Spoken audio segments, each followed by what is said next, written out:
white men join groups like the Patriot Front, where they think that white European descendants are the rightful owners of America. And they want their culture to control America, and everyone else is treated as an outsider. Here's the thing.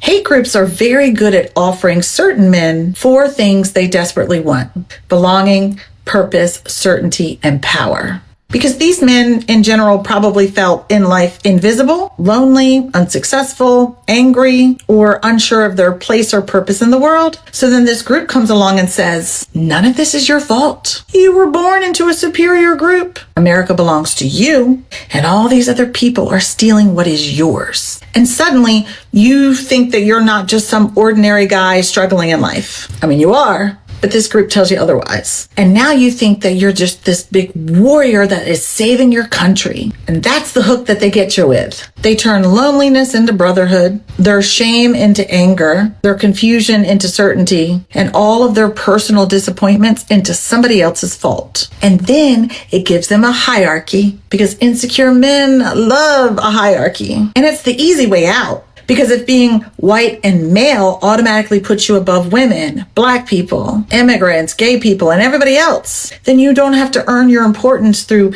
character, wisdom, kindness, or achievement. You receive status simply for being born. In essence, they're just big bullies. They like the idea that they can push somebody beneath them so that they feel taller and more important. But somebody with an actual healthy identity doesn't require someone else to be inferior to them. And white supremacy is not strength, it's weakness. They borrow their self-esteem from some imaginary hierarchy, and then they just dress it up as patriotism. But it's not. It's just racial entitlement wrapped in an American flag. And it is nobody else's responsibility but white people to call them out and let them know how wrong they are. So I hope to see more white people doing this. Lock in. Now, what you just saw was a white woman intelligently break down how these people become radicalized with white supremacy. I mean, most of them are already racist, but it's internalized within them. They have a strong insecurity about themselves. I've heard white women say that they are insecure with their physical shape, their size below the belt, their abilities to please women, and they project these insecurities into other people, and they project it as hate. Now, watch this guy and pay attention to the caliber of these men. These are really low vibrational, low caliber, low life men that have nothing going on in life, and they're going to project their insecurities onto other people with racism and hatred. You watermelon felons just don't get it, do you? Everybody's sick of your shit. They're sick of your ghetto, ratchet, fucking violent, extremist behavior, entitlement, victim. I mean, it's just, we're done, bro. How many white people do you know that have sat down and said, hey, I'm gonna go buy a house in a black community? Millions through gentrification. Millions. But meanwhile, black people buy houses in white communities to get away from the black people. I mean, you say so yourself. So is it racist, or is it the truth? Or am I just racist? You are, and you look a dirty mutt. Look at this guy. I keep telling y'all, pay attention to the caliber of these men and what they look like and what they look like they might smell like. Just pay attention. So I'm sure by now you guys have seen this high school graduation. Yeah, black people turning up. That's what we do. We got the 65% of them can't read. That school right there, you know, where everybody's fucking ghetto dancing for their diploma. 65%, nearly 7 out of every 10 of them can't fucking read. Black people can't just have a good time without someone like this projecting his racism. Now look at this guy. You can tell that he gets no poo nanny from white women. If he pulls up at the bar and sits next to a white woman and says hello, they're going to treat him like a creep. These are the type of men who are rejected by their community. These are the losers of the white community, and all they do is complain about other people. If they're not complaining about blacks, they're going to complain about Hispanics. If it's not Hispanics, they're going to complain about the Jews. If it's not the Jews, they are going to complain about the alphabet community. That's just who they are. While they have an insanely high graduation rate of 98%, upon graduation, only 35% of their graduates are capable of reading at a high school level. So while they can dance, I have no doubt they can probably crip walk. They've obviously got rhythm for days. They would struggle to read a fucking comic book. They hate that we got swag and we got culture. They have none of that. I'm sorry. They hate that we are the main character in America. Everybody looks at us. We are the culture. We have it all. They hate it. Yeah. Celebrate your high school graduation. You really should. Because it's probably the only thing they're ever going to be successful at in their entire fucking lives. I'm going to say it, and I don't give a fuck who cries in the comments. White privilege is a lie. I didn't have parents who paid for college. I purchased my clothes from a place called Max 10. And I had a job at 12. I didn't take a vacation until I was an adult. I've been pulled over, and damn near every time I got the ticket. The legal system has screwed me so many times, I could start an OnlyFans. My dad still works a 9-to-5 job, so where was my head start in life? White privilege is the excuse black folks and white liberals made up so you can quit before you even start. It's your get out of hard things free card. It's absolute bullshit. You want facts, not feelings? Here you go. Blacks get into college with lower grades. Meanwhile, Asians get punished for being too good, and whites, we're somewhere in the middle. That's not privilege. That's a rigged scoreboard against hard work. I can't cry racism every time life punches me in the face. You fire somebody who's black for no-showing a week straight, and suddenly it's racism. No. Now notice how he complained about the system being against him. No, you're the loser of your community. You wasted your white card. Sorry. Now, he's one of the ones that like to use the N-word and try and justify using the N-word. Now, look at his hat. It says white boy. Again, white boys never called themselves white boy. That's a term black people made when we say, oh, that's white boy Rick. That's white boy Mike. That's white boy Johnson. So not only do they like to go ahead and hijack the N-word, but now they're hijacking the word white boy. Black people don't call ourselves black boys. We're not boys. We just called y'all boys. Get that correct. That's called consequences. How many times do you hear black people can't be racist? Yes, they can. Anyone can hate anyone.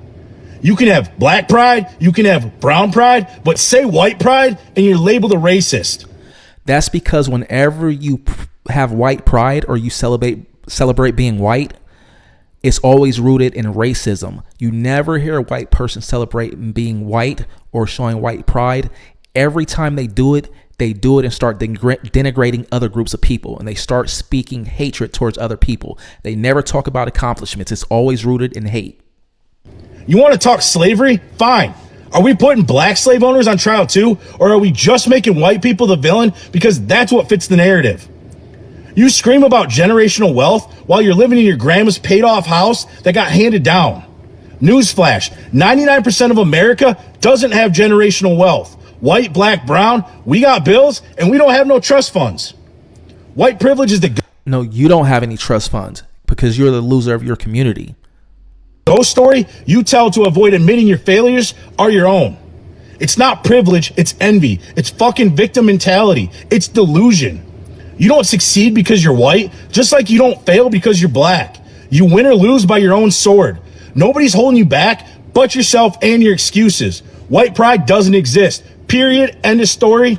Drop your comments below. You can tell that black people in America are starting to feel the heat and the pressure from white people in America starting to racially and consciously remember who we are and what we're capable of, because they're running out of things to say in the comment section of our videos.